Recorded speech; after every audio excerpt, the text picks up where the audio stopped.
Los escándalos recientes sobre presuntas conductas de acoso sexual, acoso laboral, denunciados en un importante medio de televisión colombiana, han puesto sobre el tapete nuevamente la agudización de la crisis que viene sufriendo el periodismo como ejercicio profesional, pero también como empresa, como ese cuarto poder que durante mucho tiempo compartió la hegemonía sobre la opinión pública de las sociedades a lo largo y ancho del mundo. Colombia no ha sido ausente de esos debates ni de esa crisis. Como les decía, las denuncias de unas periodistas de este importante medio en contra de colegas suyos y contra las directivas de ese medio, pues pone nuevamente a la opinión pública a reflexionar sobre qué está pasando con el ejercicio del periodismo, pero sobre todo qué está pasando con esa industria de la información, de las noticias.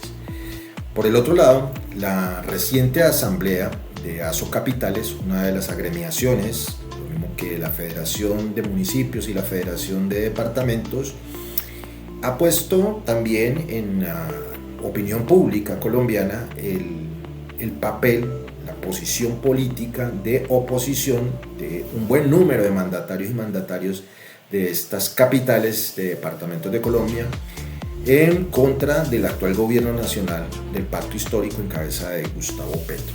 Estos dos temas, el de la agudización de la crisis luego de las denuncias por acoso sexual y acoso laboral en un importante medio de comunicación, y ya la posición de oposición oficial de Asocapitales frente al presidente Gustavo Petro, son los dos temas sobre los cuales queremos reflexionar y compartir esas reflexiones con ustedes. Pero antes de abordar estas reflexiones sobre estos temas, quisiéramos siempre agradecerles a ustedes, número uno, por estar aquí ahorita conectados con nosotros en nuestro horario habitual de la edición central de la Conversa de fin de semana, pero sobre todo aquellas personas que con su colaboración económica hacen parte de esta propuesta de comunicación alternativa independiente en redes.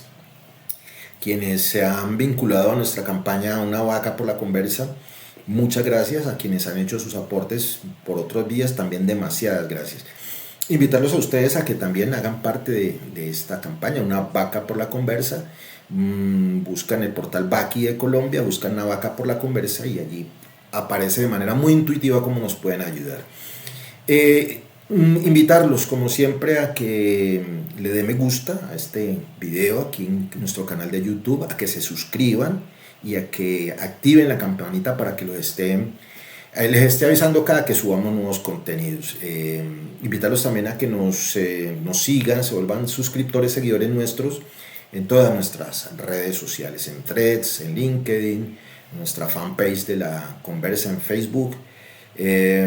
Invitarlos también a que se unan a nuestro canal de WhatsApp, a nuestro canal de Telegram y especialmente que se vuelvan seguidores, suscriptores de nuestro blog, el blog de la Conversa de fin de semana en Blogspot, un repositorio de nuestro material escrito propio de la Conversa de fin de semana, de nuestros colaboradores y colaboradores, y que ponemos a su disposición para que de manera reposada compartan con nosotros nuestros análisis. Invitarlos nuevamente a que le empiecen a dar compartir, que se pongan cómodos y cómodas, que llamen a sus amigos, sus vecinos, a sus familiares, para que nos dispongamos a darle inicio a la conversa de fin de semana del día de hoy, con lo que ha generado opinión pública en la reciente semana. Unos mensajes importantes, la presentación del espacio, otros mensajes de importancia para ustedes y arrancamos con esta edición de la conversa de fin de semana. No se desconecten, presten atención a los mensajes que ya arrancamos.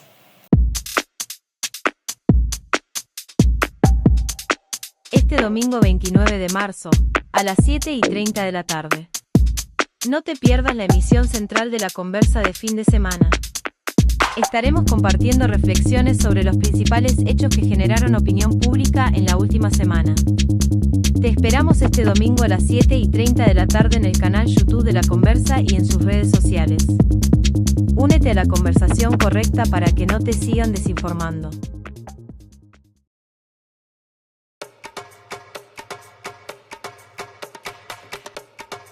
Paz, trabajo digno y vida. Colombia en primera. Vota toda. Por Iván y por Aida.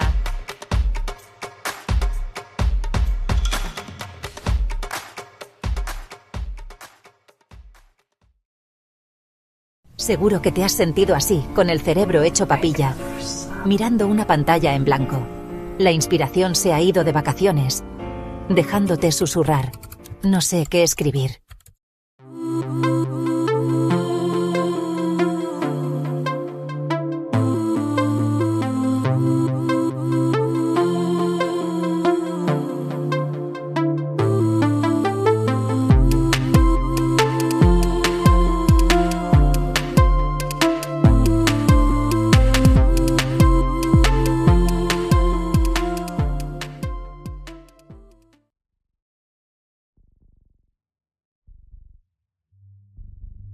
El primer consejo que les tengo que decir es que tienen que ser escépticos, tienen que verificar todo lo que les digan.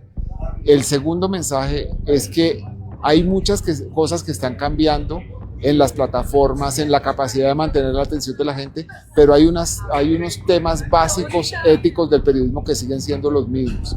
Es que trabajamos para los ciudadanos, no trabajamos para los medios. No trabajamos menos para los políticos, trabajamos esencialmente para la gente que se toma el trabajo de informarse a través de nuestra labor. Yo creo que el periodismo es necesario en cualquier sociedad libre y por lo tanto el periodismo no va a morir, va a cambiar en sus formas, posiblemente como también lo anunciaba Daniel, la masividad va a dejar de ser, digamos, la marca de los grandes medios con grandes circulaciones y va a ser mucho más enfocada, pero el periodismo yo creo que no está en crisis. Yo creo que hoy en día se hace más periodismo, claro, se hace mucho muy malo y es lamentablemente llama demasiado la atención, pero se está haciendo muy buen periodismo incluso desde periodismo ciudadano. Hay gente que está haciendo cosas muy buenas.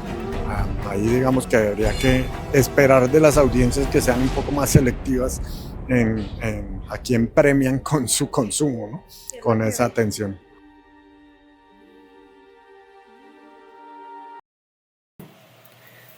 Qué bueno que estén aquí conectados con esta edición de la Conversa de fin de semana de nuestro horario habitual.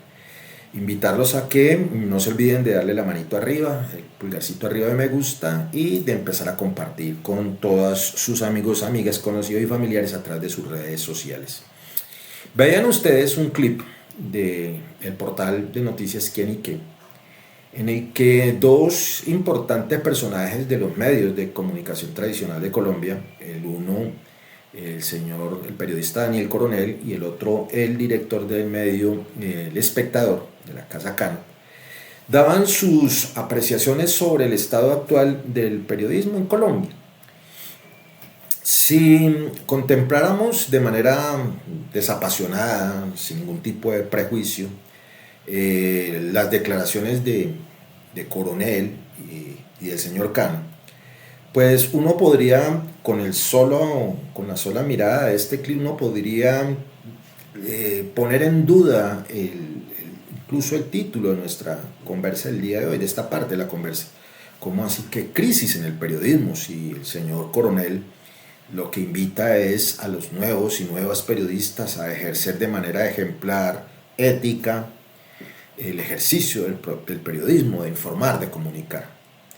Y uno de los directores de uno de los medios tradicionales de prensa escrita de Colombia, y ahora pues también en las nuevas formas de hacer periodismo, también sienta su posición de que efectivamente no hay una crisis, sino lo que hay es una transformación de las formas de comunicar y a su vez subyace una transformación en el negocio mismo de la comunicación. Y que, como siempre ha pasado, hay quienes hagan bien las cosas y quienes las hacen mal.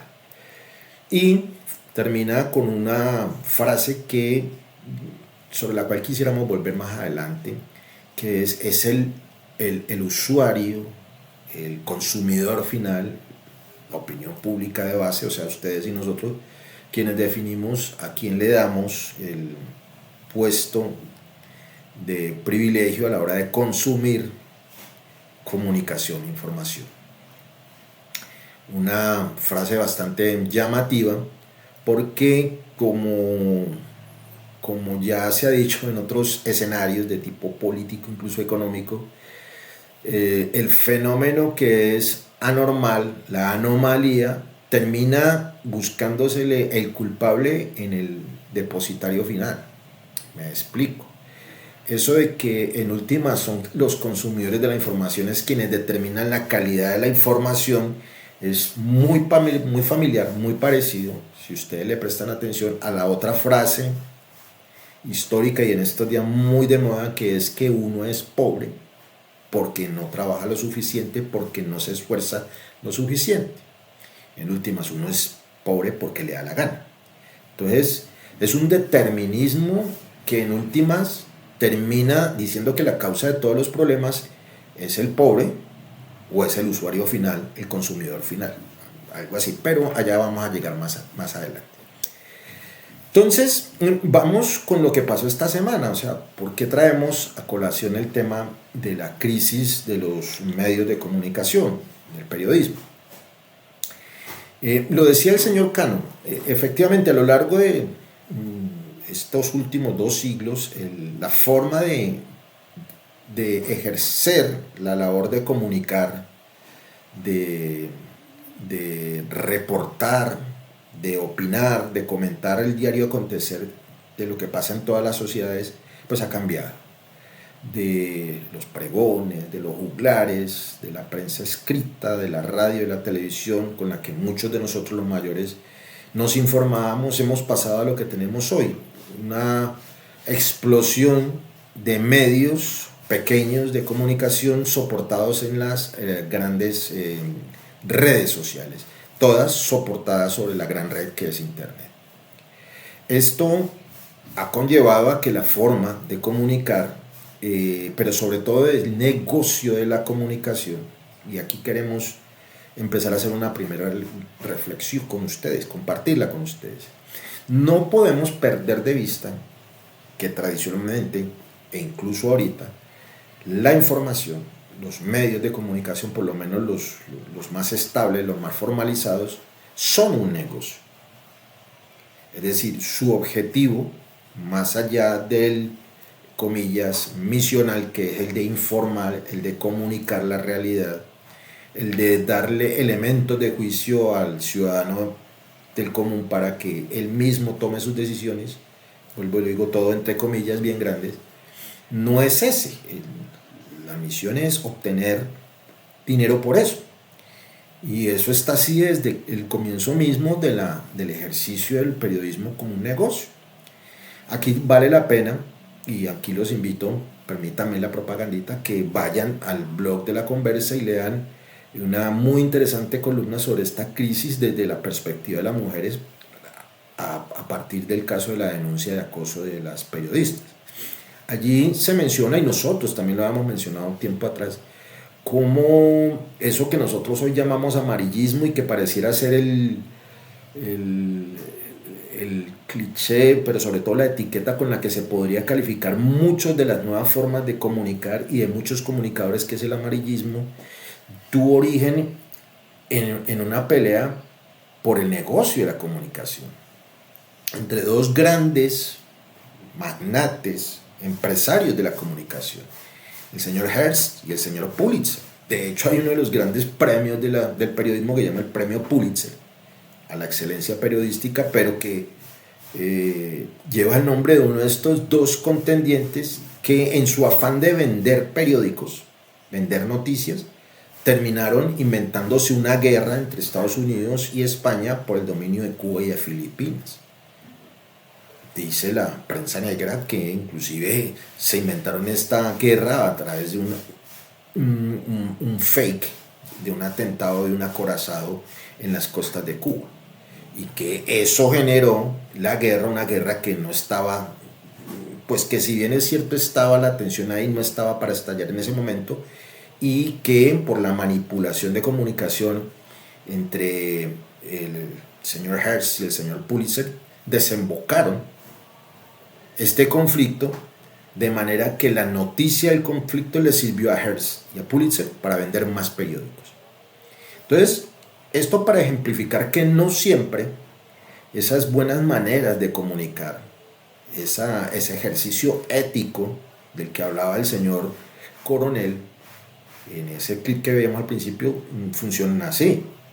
Porque reitero, por lo menos para el caso de la prensa tradicional, su misión es económica, es cobrar por el servicio de dar noticias. Y nosotros como receptores somos consumidores de ese producto que se llama información. ¿Cómo lo hacen? Bueno, ahí viene la discusión y es el debate que no solamente se debe dar aquí en Colombia, sino que se está dando a nivel internacional. ¿Hasta qué punto ese bien que nos venden, ese servicio que es la información, es dado de manera ética?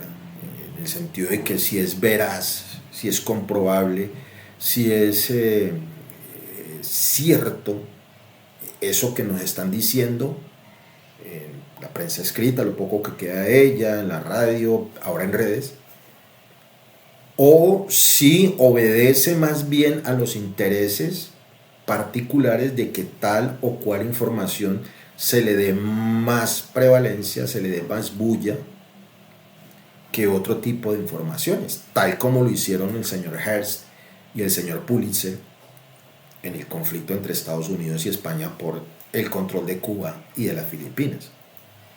¿Se genera noticia para vender o se le da realce a ciertas noticias para vender? Y llegamos al otro escenario de otro de los clichés, de las frases con las que el ejercicio de la comunicación se ha conocido o alrededor del cual ha generado los debates históricamente, es el famoso cuarto poder. ¿Cuáles son los otros tres? Dirán, no, pues el poder legislativo, el poder judicial, el poder ejecutivo, las tres grandes ramas del poder en un país cualquiera. A eso se le suma, desde el punto de vista de algunos opinadores y opinadoras, un cuarto poder que era el de la prensa, que es el poder de la veeduría, el de la crítica, el de la denuncia. Pero nosotros hemos visto cómo ese papel de la veeduría, de la denuncia, el de la fiscalización, paulatinamente se ha venido dibujando por un papel más cercano al del lobismo. ¿Qué es esa cosa del lobismo? El de hablar bien de un cierto grupo, de un cierto producto, de una cierta propuesta, para generar en la opinión pública una opinión favorable para cierto grupo, para cierta propuesta, para cierto producto. ¿A través de qué? A través de los medios de comunicación, mediante un ejercicio ese bastante cuestionado de vender como noticia, vender como información verídica, propaganda comercial, pero sobre todo política. Y entonces ese ejercicio de Hearst y de Pulitzer nuevamente se ve replicado por 100 y por 1000 y por 1.000.000 en todos los escenarios donde las grandes corporaciones, porque ahora ya no son locales, son grandes transnacionales de los medios de comunicación,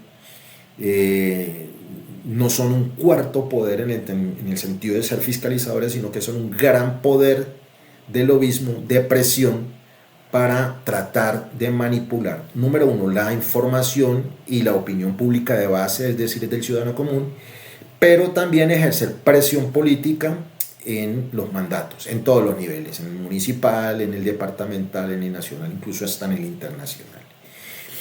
Con la guerra, con las guerras que estamos atestiguando en estos días, ese ejercicio de la prensa como elemento estratégico del relato, que es el nuevo cliché que nos hemos inventado en este siglo XXI, para determinar cuál bando, cuál sector, cuál ideología tiene preeminencia sobre un grupo social determinado o sobre toda la sociedad, tiene en los grandes medios de comunicación y en los pequeños como este, minúsculos como la conversa de fin de semana, también un campo de batalla.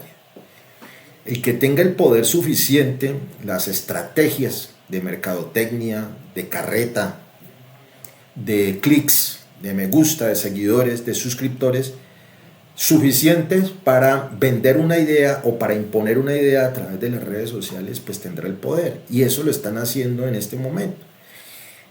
Por un lado, el bando de Estados Unidos e Israel y sus amigos y amigas frente al bando de Irán. ¿Quién dice la verdad sobre lo que está aconteciendo? ¿Cuáles fueron las motivaciones? ¿Quién le pegó primero a quién? ¿Cuál es el objetivo de esa guerra? ¿Cuál fue la causa? ¿Hacia dónde va? Todos esos relatos, porque son eso, no son noticias, son relatos, son los que se han tomado el ejercicio del periodismo actualmente.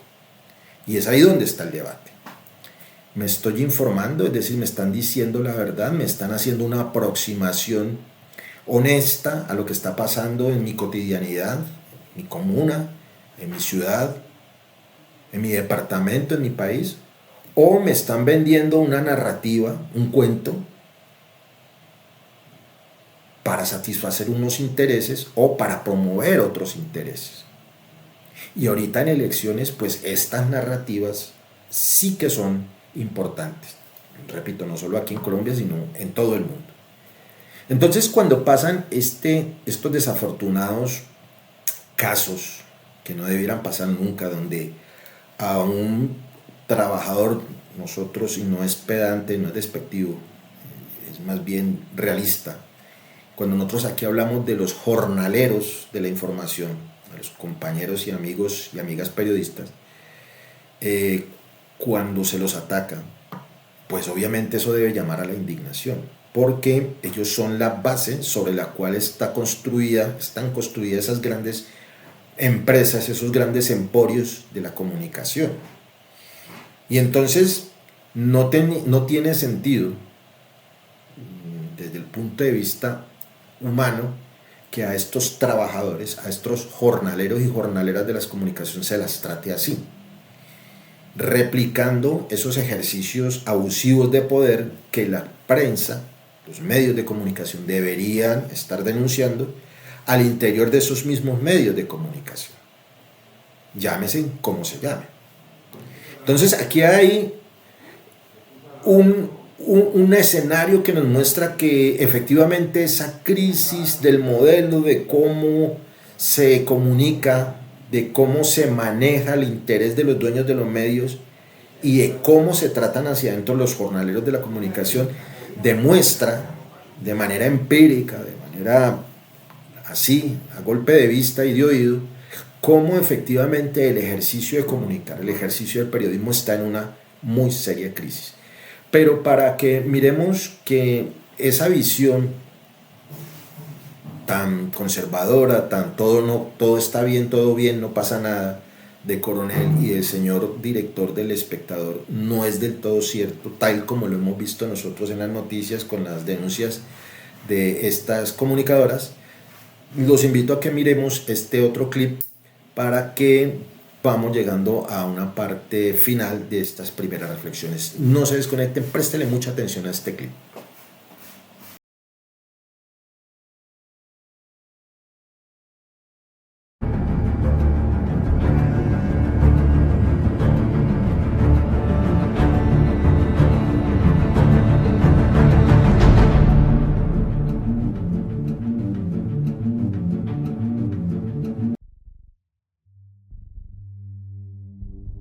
¿Sabías que un periodista en Colombia puede ganar menos de lo que gana un domiciliario, trabajar jornadas larguísimas y tener muchísima precariedad? Yo fui uno de ellos. En el 2017 y 2018 yo trabajé en uno de los medios más importantes de este país. Hacía el turno nocturno, entraba a las 4 de la tarde y salía a las 2 de la mañana y ganaba solo un poquito más del mínimo. Y así le pasa a muchos periodistas que quieren informar, pero terminan sobreviviendo. Aclaro que yo no estudié periodismo, estudié ciencia política y economía. Hoy se estima que el 56% de los periodistas en el país gana menos de 3 millones de pesos y más del 60% necesita otro trabajo para sobrevivir. Entonces, periodismo de calidad, ¿con qué tiempo? ¿Con qué estabilidad? ¿Con qué ganas? Y según una encuesta de la Flip con cifras y conceptos, el 73% sufre estrés por esa precariedad laboral, aún más estrés que por cubrir situaciones de guerra. Y mientras tanto, las redacciones se achican, los medios digitales no logran monetizar y a muchos los obligan a escribir los beneficios del jugo de piña solo para generar más clics. Lastimosamente, así es este nuevo ecosistema. Y esto no es solo una crisis de ingresos, es una amenaza real a la democracia, porque el periodismo es demasiado importante para que una sociedad funcione. Entonces, si dejamos morir al periodismo de hambre, ¿quién va a contar lo que importa? Por eso, hoy quiero invitarlos a que vayan y sigan a sus periodistas favoritos, que los apoyen, que lean sus contenidos y particularmente a los medios que hacen contenido de calidad. Y mejor aún, si vienen y los comentan acá para que más gente los podamos seguir.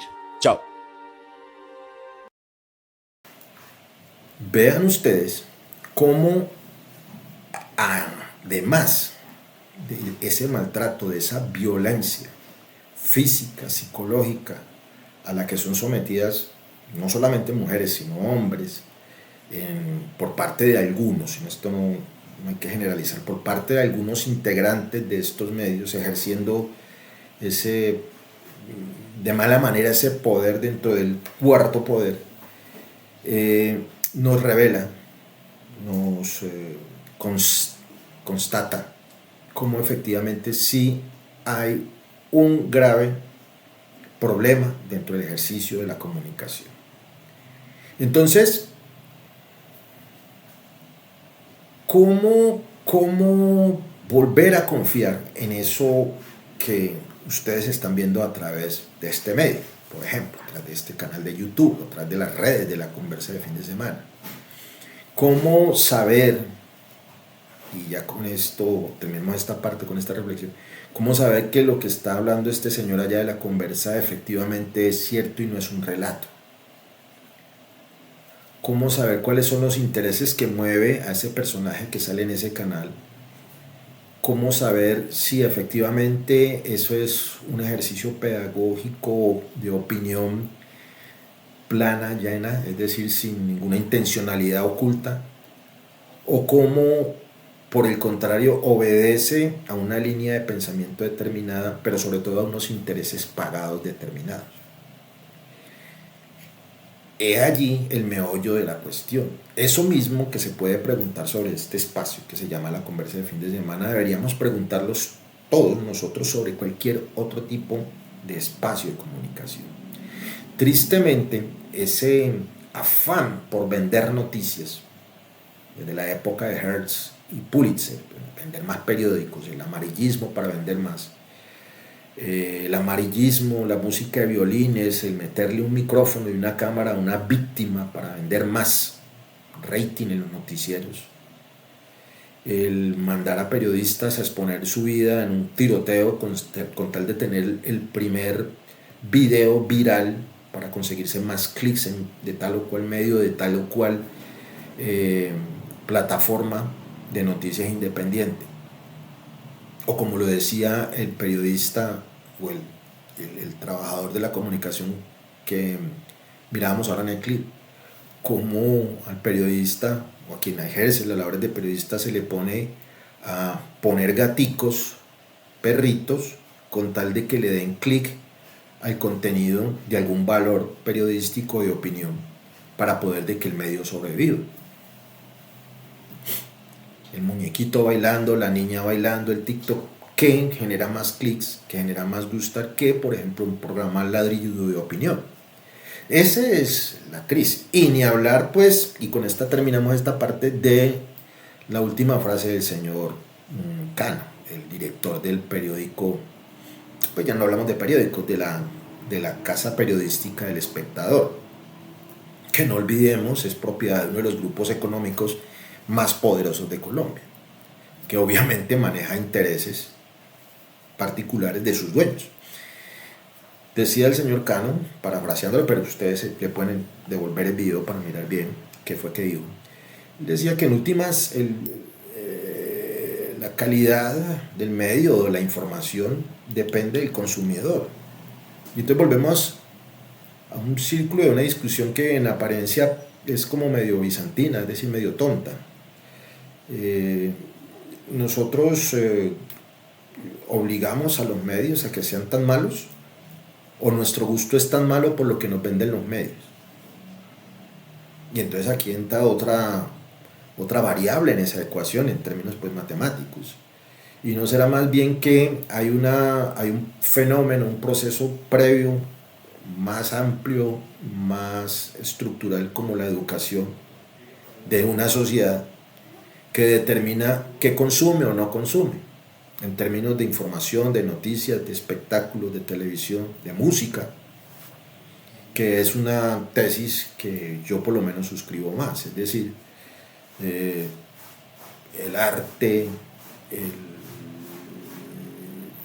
el espectáculo sobre todo, no tanto el arte, el espectáculo sobre todo es el reflejo de tal o cual sociedad, de los gustos de esa sociedad, de la estética de esa sociedad, pero también de su cultura, o de su incultura, o de su contracultura, como es el caso nuestro, o el caso latinoamericano, pues para no ser tan radicales, ¿sí?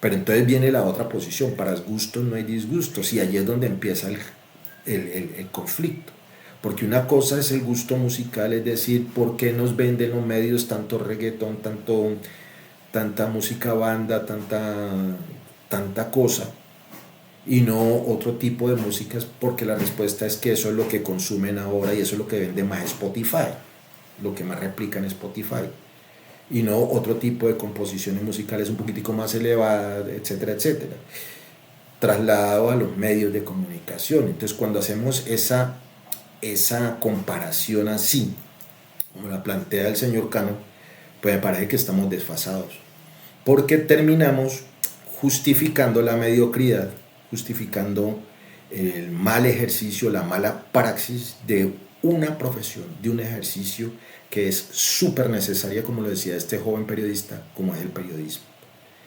Ese cuarto poder, de verdad, no para imponer, sino para fiscalizar a los otros tres poderes y para fiscalizar la misma sociedad, para denunciar esas fallas de la estructura, del gobierno, del Estado mismo, pero esas fallas humanas de la sociedad, de los mismos medios, porque ese es otro ejercicio que no se hace. Los medios tradicionales rehúyen la crítica, la autocrítica, y cuando alguien se la va a hacer, inmediatamente acuden a un letrerito muy llamativo, muy vendedor de clic me gusta y de titulares, que se llama censura. Entonces cuando alguien le hace una crítica a un medio, sobre todo a los medios tradicionales, sobre la mala praxis, sobre la manipulación de la información o sobre la intencionalidad con la que informan o desinforman, pues inmediatamente se acude a denunciar censura.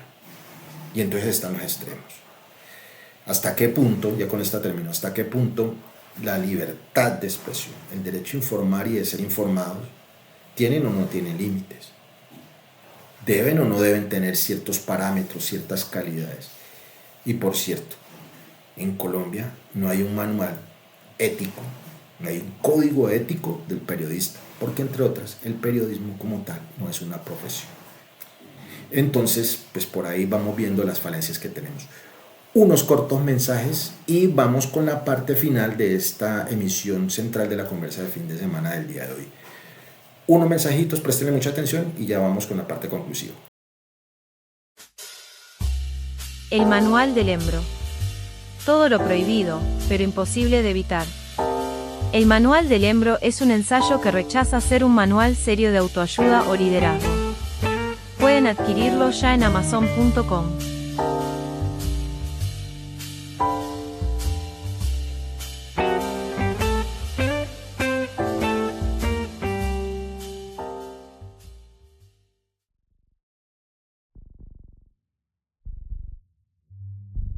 Y una primera conclusión unánime de esta asociación es que el gobierno nacional le dio la espalda a las ciudades capitales. Esto no es un tema de una alcaldía, no es un tema de una discusión entre un gobierno local y la nación, es un sentimiento generalizado. Aquí escuchamos la voz de varios alcaldes profundamente preocupados por lo que están viviendo en el territorio, por el hecho de que han visto una caída muy significativa de los recursos de inversión que la nación ha hecho en sus territorios.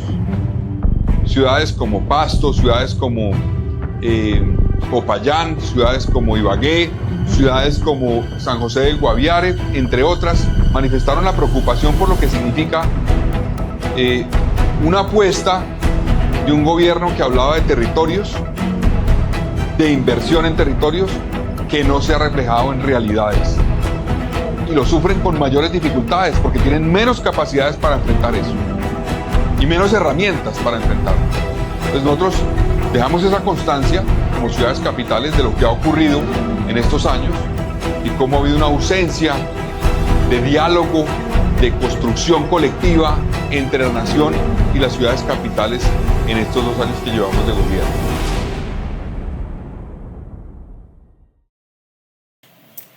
Gracias por estar aquí en esta edición central de la conversa de fin de semana, nuevamente nuestro horario habitual de los domingos por la noche, la edición central, pero ustedes obviamente pueden disfrutar de este contenido a cualquier hora, en cualquier lado, a través de su canal de YouTube, la conversa de fin de semana, pero también a través de nuestras redes, a las cuales nuevamente los invitamos, se vuelvan suscriptores, seguidores, le den manito arriba, me gusta. No olviden, a quienes así lo deseen, hacer parte de nuestra campaña Una Vaca por la Conversa en el portal vaki.co y nos ayudan.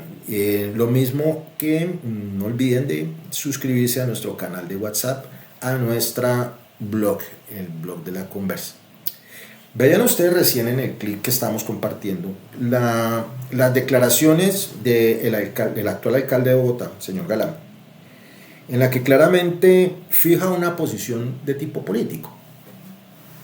Pero muchos dirán, pero ¿cómo así? Pero venga, es que el señor Galán y los alcaldes y alcaldesas de las grandes capitales de Colombia están diciendo que este gobierno los ha dejado abandonados, que no habla con ellos, que no les está ayudando a hacer su ejercicio y no está cumpliendo su compromiso de ir a las regiones y ayudar a las regiones.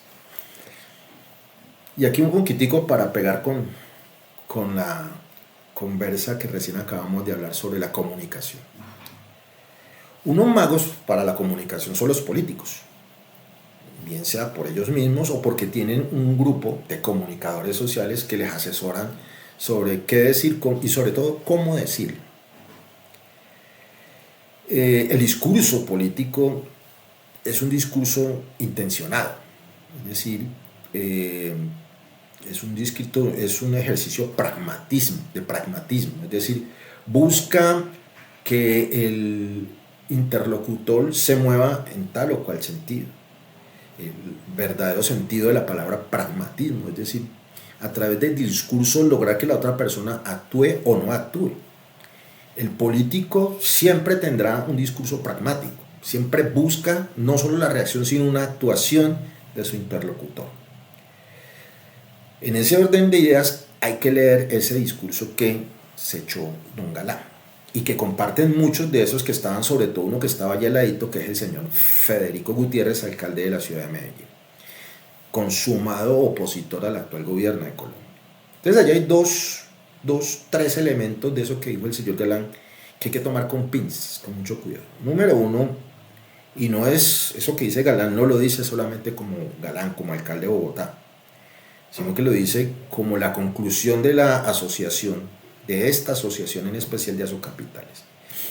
Pero antes de llegar allá, yo los invito a que pregunten y averigüen quiénes son los actuales directores de Asocapitales, de la Federación de Departamentos y de la Federación de Municipios de Colombia. Se darán cuenta que a esas instancias siempre llegan amigos de los políticos tradicionales de derecha. Averígüenlo. Bueno, dicho esto, hay que decir, hay que reiterar, por lo menos quienes son seguidores de la conversa de fin de semana, o por lo menos nos ven de vez en cuando, no me dejarán mentir, aquí lo hemos denunciado varias veces. Estos gobernadores, gobernadoras, alcaldes de capitales o de municipios, la gran mayoría de ellos, todos afiliados o avalados o coavalados por los partidos que hoy están en oposición al actual gobierno nacional del pacto, desde el momento de su posición renunciaron a cumplir con su función. La mayoría de ellos, no vamos a hablar de todos y todas, se dedicaron algunos al ejercicio de la dirección política de los partidos a los cuales pertenecen o de los cuales, por los cuales fueron avalados. Y aquí vamos a ser claros, el caso más sobresaliente, el demostrar, es el caso de la señora gobernadora del Valle del Cauca, la señora Dilian Francisco Toro, presidenta, directora del partido de la U, que se ha dedicado desde su primera gobernación, pasando por el cuerpo ajeno con Luz Clarita y la de ahora, en su versión 2.0, más que a gobernar el departamento del Valle, que aún después de casi 12 años del mandato de ella, no ha podido superar los grandes problemas en infraestructura y los problemas sociales que sigue padeciendo el Cauca, que después de 12 años de su mandato, 4 en su primera versión 1.0, los 4 años de Luz Clarita y estos 4 de acá de 12 años, no ha sido capaz de decirle qué ha pasado con la plata de la seguridad, un impuesto que impuso a la sociedad vallecaucana, y no ha dicho para qué es. Pero por el contrario, desde el día 1 de este segundo mandato se dedicó, como lo han copiado sus otros copartidarios, mandatarios locales o departamentales del partido de la U, a hacerle oposición al gobierno con una falacia, y ahorita les voy a explicar. En el mismo sentido está el señor alcalde de Cali, el señor Eder, del partido del Centro Democrático, que llegó absolutamente a lo que él sabe hacer, nada. Porque él sí puede escribir un manual, el manual del incompetente absoluto. Su única gracia es ser hijo de unos industriales exitosos en su época y esposo de una reina de belleza. Esa es su gracia, por eso fue elegido alcalde de la ciudad de Cali. Movilidad cero, seguridad peor, etcétera, etcétera. Y así podríamos hacer toda una radiografía de esos mandatarios que hoy dicen que el gobierno nacional los dejó solos. Y como les decía, retomando el caso, ya con estamos terminando, el caso de doña Dilian Francisco. Desde el partido de la U, pero también desde el Partido Centro Democrático, del Partido Liberal, del Partido Conservador, de la Alianza Verde, algunos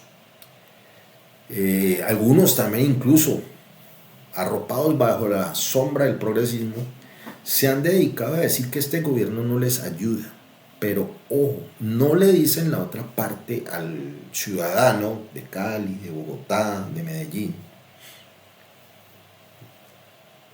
de Putumayo, que este gobierno no ha podido ayudarle a las regiones como lo prometió, porque los senadores, pero sobre todo los representantes pertenecientes a los partidos de la U, en el cual doña Dilian es la presidenta, así no aparezca allá, o de Cambio Radical, muy amigo del señor alcalde de Bogotá, o del Nuevo Liberalismo, su partido, algunos senadores y representantes de la Alianza Verde, de doña Claudia López, que también desde las federaciones también alcanzó a mandar pullas, de la gobernadora, alcalde de Ibagué, del Tolima, le dieron la orden a sus representantes, a sus senadores, de no aprobar ni el presupuesto general de la nación, o por lo menos torpedearlo, y no aprobar la reforma fiscal que estaba orientada a a obtener los recursos necesarios para poder cumplir esa promesa de muchos más recursos para las regiones. Miren ustedes, muy chévere yo diciendo, no, es que papá, gobierno no me quiere ayudar, pero es que cuando papá me pidió por favor de que le autorizáramos más platica, le dijimos a nuestro representante, a nuestros salarios, que no le diéramos esa plata con el prurito de no dejarlo gobernar. Entonces miren ese doble rasero, esa doble moral, por decirlo de alguna manera. Por acá lo fustigamos al gobierno nacional diciendo que no ha ayudado, que no me ha dado la mano, que no me ha dado los recursos, mientras por acá, al escondido, bajo cuerda, sin cámara, sin micrófono, le estaba llamando a los senadores, a los representantes, para que no le aprobaran a ese gobierno la plata que por este lado yo le estoy pidiendo. La incoherencia total de la derecha en Colombia. Volvemos a preguntarlas, por lo menos es que ese es el caso, aquí el más conocido, la señora Dilian Francisca. Todos los días, durante estos 2 años largos que lleva de gobierno ella, se ha dedicado a decir que la seguridad en el Valle está tal por cual, y eso no es, digamos, en eso no está mintiendo. No solamente la seguridad del Valle, la seguridad del país está en crisis. Pero no es una crisis que empezó el 7 de agosto cuando empezó Gustavo Petro, es una crisis endémica nuestra. Los vallecaucanos siguen preguntándole, pero ¿por qué pide más plata al gobierno cuando no ha puesto a funcionar la plata que le quita todos los meses o todos los años que lleva de mandato a los vallecaucanos? ¿Qué está haciendo con esa plata? Y con esta terminamos, esta reflexión. La misma gobernadora del Valle del Cauca se queja de que el gobierno nacional no le ayudó con el tren de cercanías, socio que iba a poner el 70% o va a poner el 70% del costo total del proyecto. Pero miren ustedes, le manda a decir a los senadores del partido de la U y a sus amigos del Centro Democrático, el Partido Liberal, que no le voten el presupuesto, que no le voten la reforma fiscal, pero sí le exige que le dé plata para eso. Pero no solo contenta con exigirle lo que no le está dando facultades para hacerlo, le dice que le suelte la platica, que ella lo va a gerenciar. Y con esta perlita los dejo. No puede ser que esté peleando por una plata de un proyecto en el cual no están los diseños, pero sí hay una gran gerencia con una gran burocracia. Y lo primero que se hizo antes de diseñar la infraestructura del tren de cercanías fue reconstruir todas las estaciones o un buen número de estaciones férreas, las viejas del Valle del Cauca, para volverlas museos, con el prurito de que hay que construir nuevas estaciones. Eso es una buena gestión. Usted le entregaría un buen recurso a una persona que no ha empezado el proyecto y ya está gestionando mal, gastando de manera ineficiente e inoficiosa una plata que todavía no le ha llegado, y sobre todo llenando de burocracia un proyecto que es eminentemente técnico y que es de infraestructura. Esa es una muestra de la incoherencia de los mandatarios locales que se declararon desde el primer día en oposición a este gobierno y que no han hecho otra cosa, discúlpenme lo procas, sino molestar la pita a este gobierno, en lugar de cumplir las funciones para las cuales se hicieron elegir y a las cuales juraron cumplir cuando se posesionaron por allá hace 2 años. Pero hay mucho más que hablar sobre estas federaciones y ya le dedicaremos un espacio exclusivo para hablar de estas agremiaciones de mandatarios, sobre cómo son de inútiles para lo que fueron inventadas, pero cómo son de eficientes a la hora de hacer política electoral, politiquería y oposición o adhesión cuando conviene o no conviene. No era más, no quiero molestarlos mucho con estas reflexiones, vamos a tener mucho más tiempo, los invito a que estén pendientes de una nueva emisión de la conversa de fin de semana, a nuestros contenidos que entre semana estamos compartiendo con ustedes en nuestras redes sociales, y a que desconfíen de toda la información. Lean entre líneas, contrasten, comparen, no traguen entero. Lean entre líneas, por encima de las líneas, pero sobre todo por debajo de las líneas. Y acuérdense ustedes, toda narrativa de un político, el que sea, es pragmático. Tiene una intencionalidad. Cuídense mucho.